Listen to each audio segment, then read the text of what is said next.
मोहन यादव जिंदाबाद। Hello,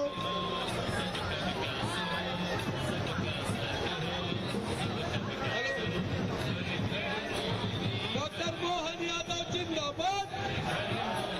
doctor Mohan Yadav जिंदाबाद।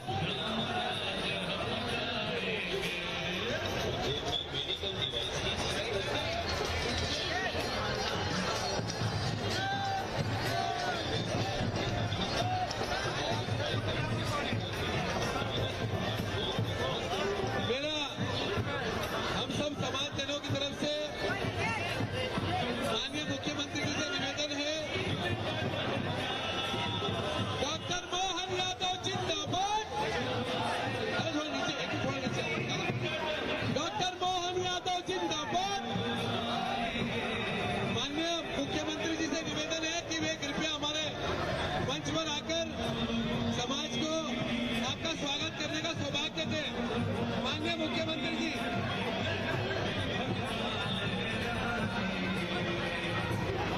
गोपाल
बार भाई अनिल फिरोजिया को भारी से भारी मतों से विजयी बनाना है। जी हाँ, अब की बार इतिहास बनाना है। भाई अनिल फिरोजिया को 5 लाख से अधिक वोटों से जिताना है।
प्रशिक्षण केंद्र का निर्माण। हमारे उज्जैन शहर में यूनिटी मॉल का निर्माण कार्य भी प्रारंभ हो चुका है।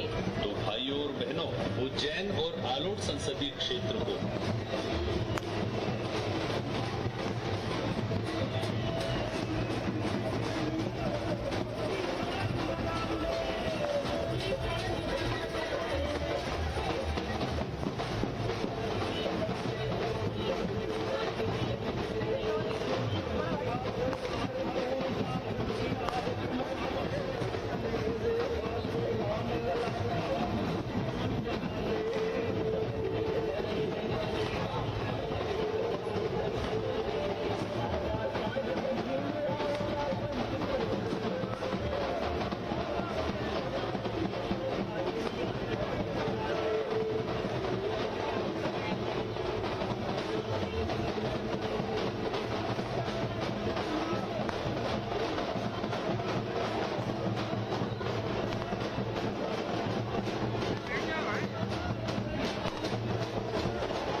सभी अतिथियों से आग्रह है कि मंच पर अपना स्थान ग्रहण करें।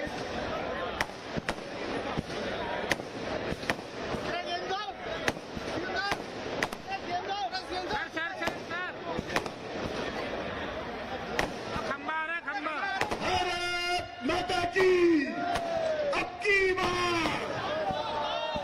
बार मैं हमारे प्रत्याशी संसद हमारे प्रत्याशी भाई अनिल फिरोजिया जी से भी आग्रह करना चाहता हूं कि वे भी आए और मंच पर अपना स्थान ग्रहण करें।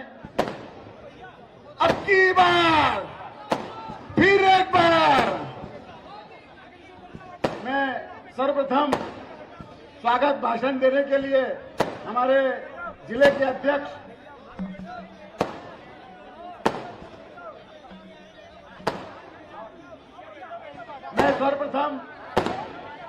स्वागत भाषण के लिए नगर जिले के अध्यक्ष सम्माननीय विवेक जोशी जी से आग्रह करता हूं कि आए और आज की इस नामांकन रैली के अंतर्गत स्वागत भाषण देने का भारत माता की जोशी जी भारत माता की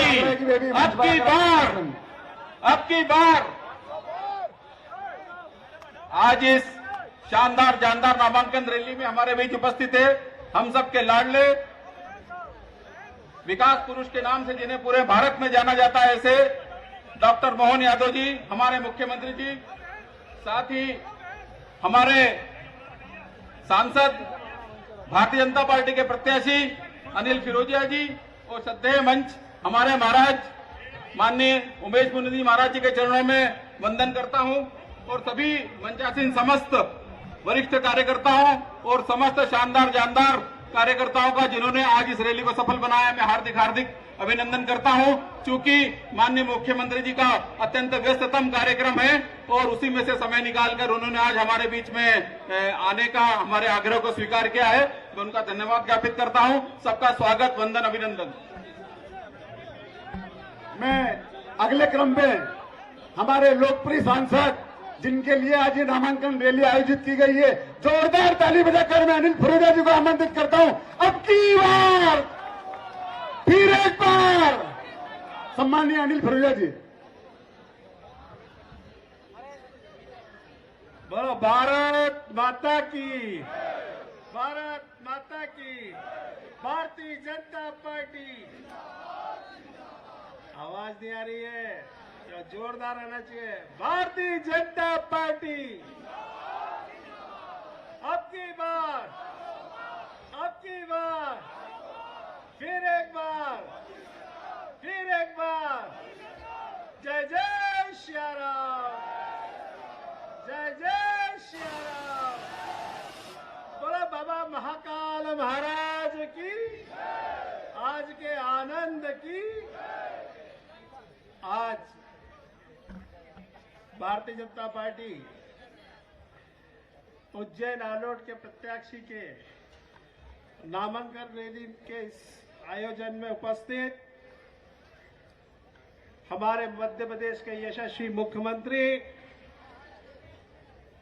हमारे सबके लाडले बड़े भाई आदरणीय श्रीमान मोहन यादव जी के लिए जोरदार ताली बजाओ।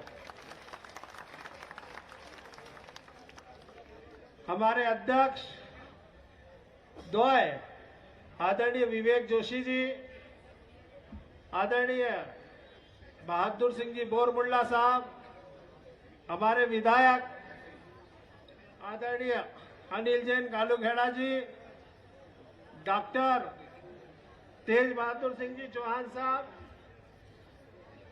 आदरणीय चिंतामणि मालवी जी, आदरणीय सतीश मालवी जी, जितेंद्र पंड्या जी,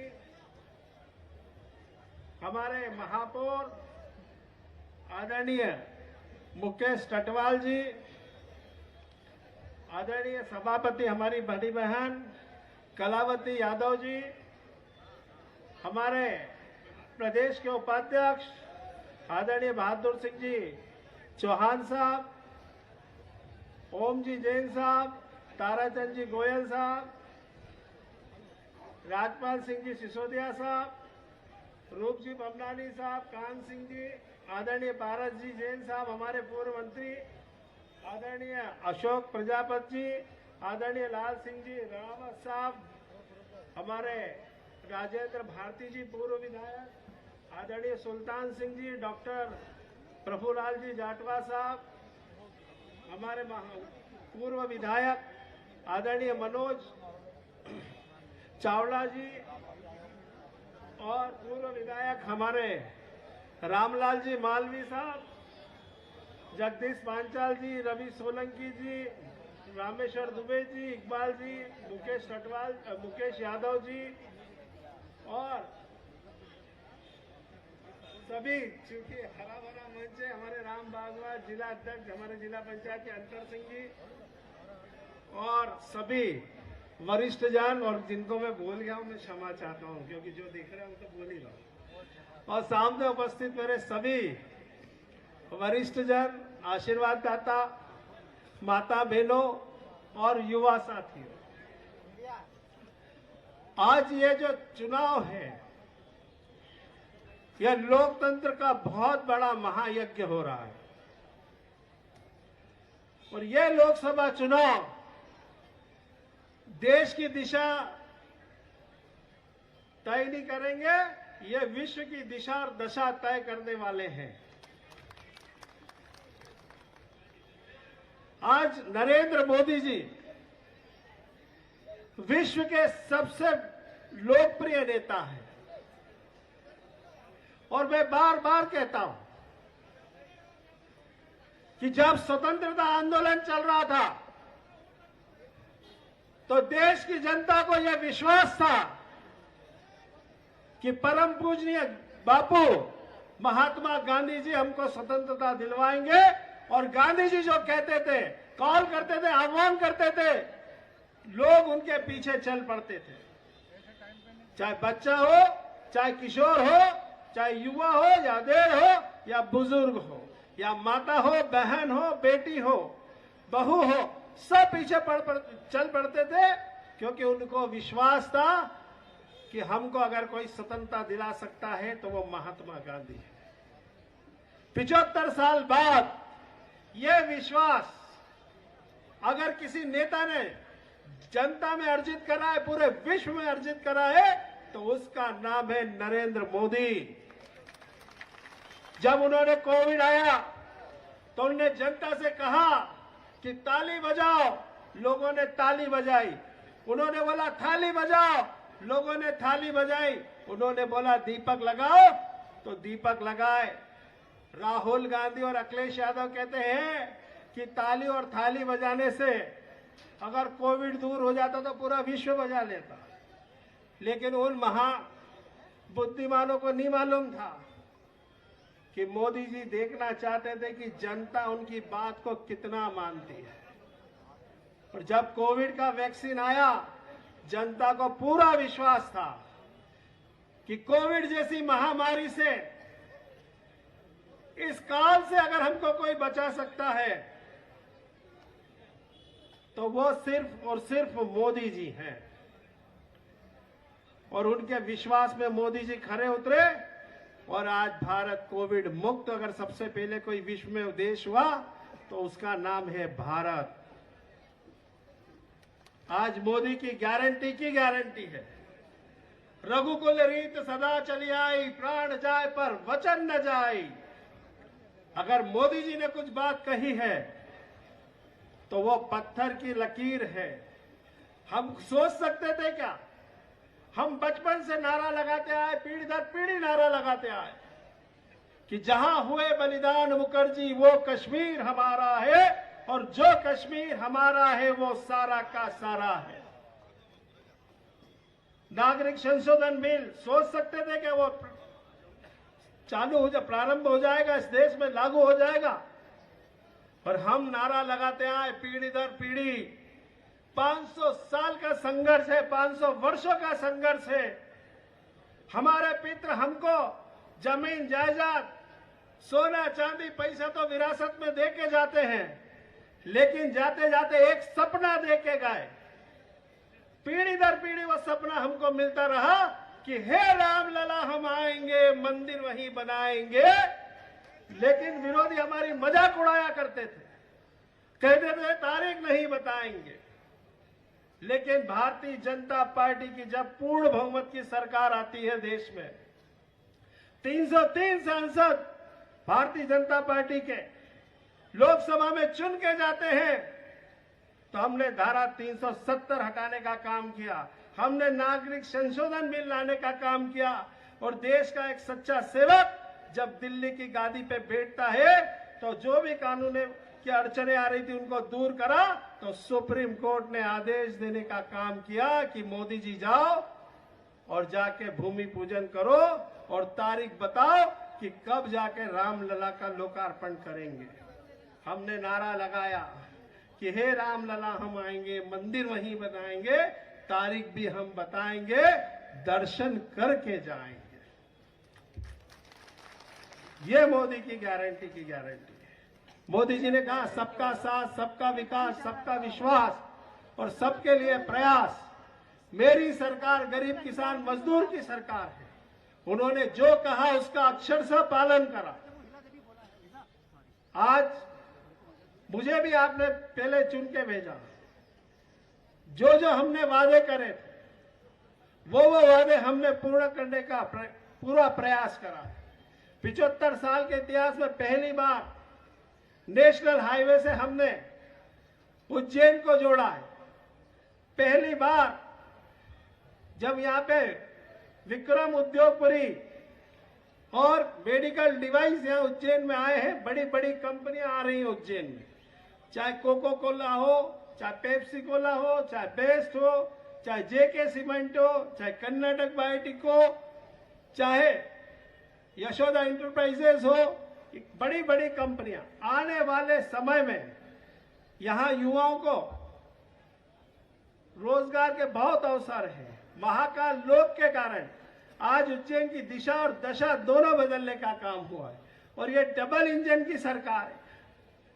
अगर केंद्र में नरेंद्र मोदी है तो उज्जैन के विधायक हमारे बड़े भाई आदरणीय मोहन यादव मध्य प्रदेश के मुख्यमंत्री है। मैंने बहुत मांग करी कि जावरा से नागदा उनेल उज्जैन होते हुए पीतमपुर रोड, क्योंकि नागदा में रोज एक्सीडेंट होते हैं, उस रोड पे जब भी जाओ कोई ना कोई एक्सीडेंट दिखता है। मोहन यादव जी 100 दिन हुए नहीं मुख्यमंत्री बने, कैबिनेट में उनने एक फैसला करके उस रोड को बनाने का निर्णय ले डाला। चुनाव के बाद हमको जावरा नागदा उनेल वाली रोड ये 4 लेन मिलेगी और हम इससे पीतमपुर से जोड़ेंगे और इधर जावरा से भारतमाला से जोड़ने का काम हुआ है।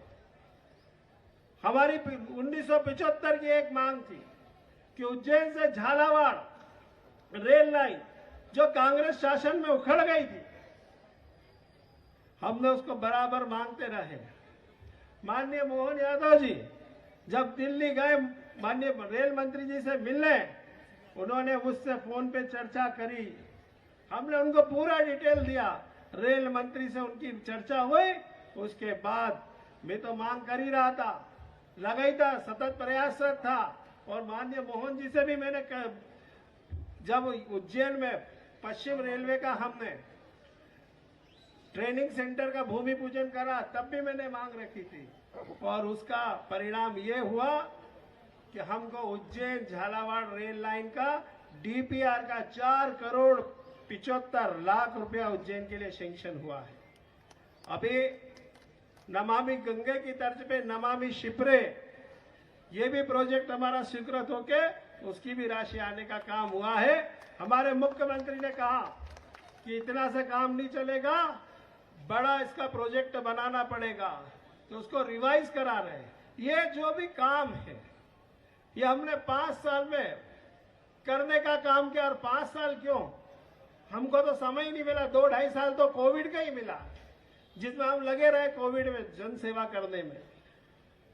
लेकिन जितना भी समय मिला भाई और बहनों, मैंने पूर्ण ईमानदारी और निष्ठा के साथ आपका सेवक बन के यहाँ पे काम किया है। गडकरी जी आए, उन्होंने कहा था कि 1 किलो वजन कम करोगे तो 1000 करोड़ रुपए तुम्हारे क्षेत्र के विकास के लिए दूंगा। उनको लगा ये 4-5 किलो वजन कम करके आएगा, उन्हें नहीं मालूम था कि ये 40 किलो वजन कम करके पहुंच जाएगा कि लाओ 2 पैसे। लेकिन मुझे दुख इस बात का होता है कि कांग्रेस बोलती है झूठ बोलो और जोर से बोलो।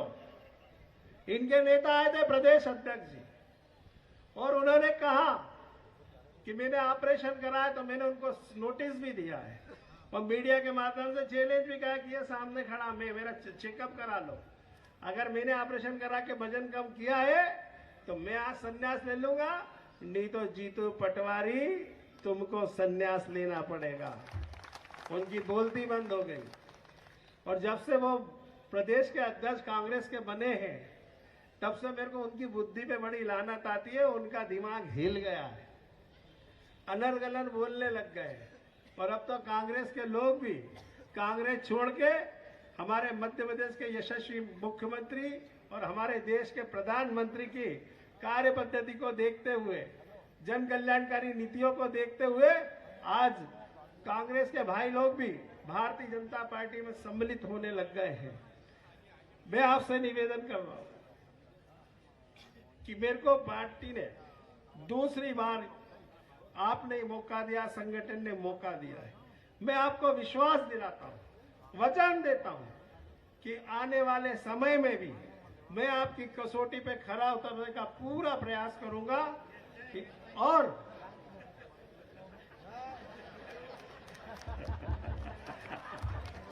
बस आखिरी और एक बात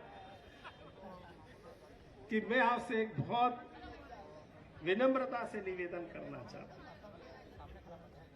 कि कांग्रेस का झूठ बोलो, जोर से बोलो, और जब बिल्ली खिसिया जानी है तो खम्मा नोचती है। 13 मई कांग्रेस गई। 13 मई को अधिक से अधिक मतदान करके भारतीय जनता पार्टी को विजय बनाए। बहुत बहुत धन्यवाद। भारत माता की जय। बोलिए महाकाल महाराज की, नर्मदे क्षिप्रे महारानी की, गोपाल कृष्ण भगवान की। हम सबका सौभाग्य है उज्जैन और निर्वाचन, खासकर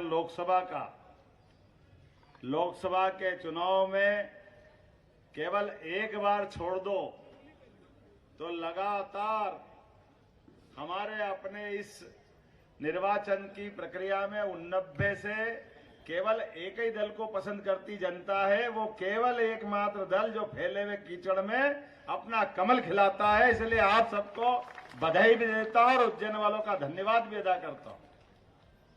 जब पूरे प्रदेश में या देश में जनसंघ के जमाने से उज्जैन वो जगह है जहां जनसंघ के जमाने से पहली बार विधानसभा, लोकसभा, इससे बढ़कर के हमारे अपने प्रत्याशी पूरे देश में जीतने लगे।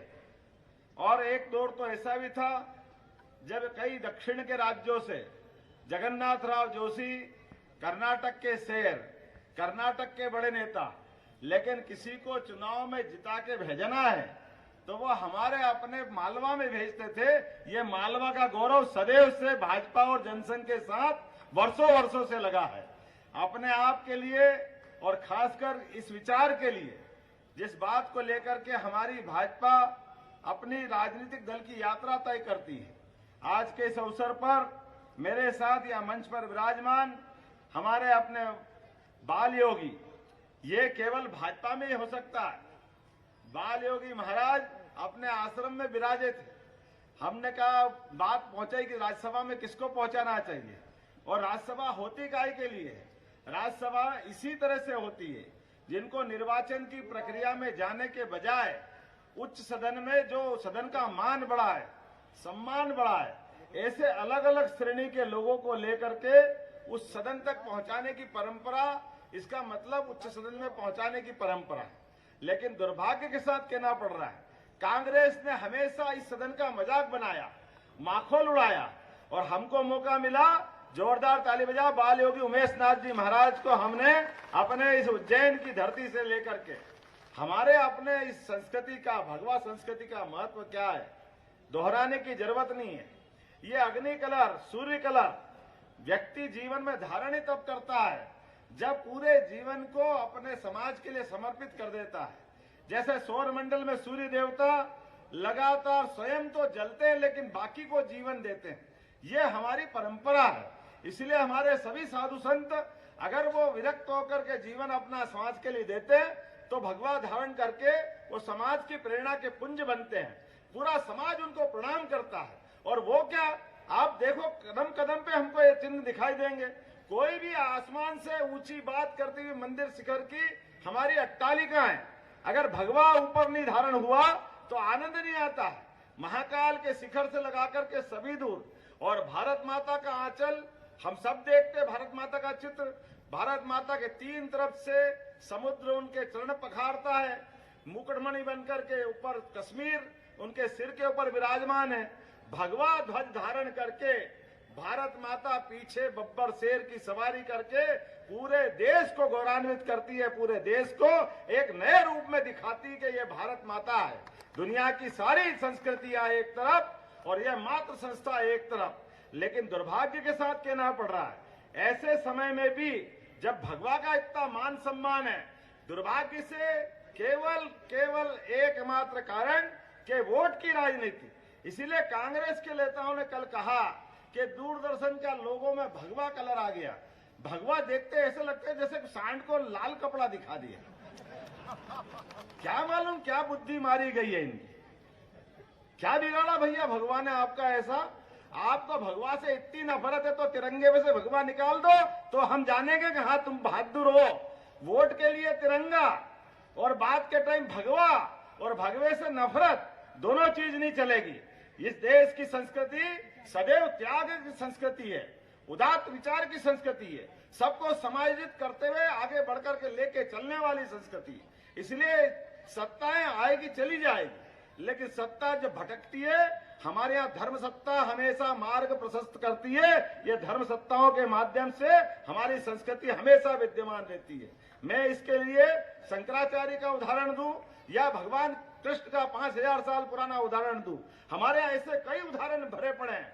जब जब अधर्म बढ़ता है और धर्म की हानि होती है तो धर्म के लिए इसी प्रकार से कोई विचार का समूह निकलता है, जिसको आप कभी भाजपा कहते हो, कभी राष्ट्रीय स्वयंसेवक संघ कहते हो, या नाना प्रकार के राष्ट्रवादी नामों से हम सब उसको जानते हैं। मुझे इस बात की प्रसन्नता है, कांग्रेस अंग्रेज चले गए लेकिन कांग्रेस नहीं सुधरी।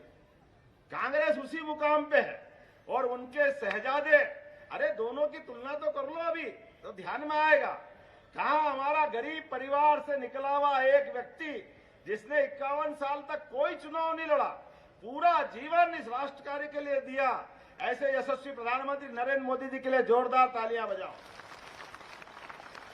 जिसका प्रत्येक दिन प्रत्येक क्षण अपनी इतनी लंबी राजनीतिक यात्रा में एक दिन छुट्टी नहीं ली, एक दिन अवकाश नहीं लिया, कोई परिवार नहीं बसाया, कोई व्यक्तिगत उपभोग नहीं किया, इतने लंबे समय तक मुख्यमंत्री प्रधानमंत्री बना करके स्वयं का अपना आशियाना नहीं बनाया।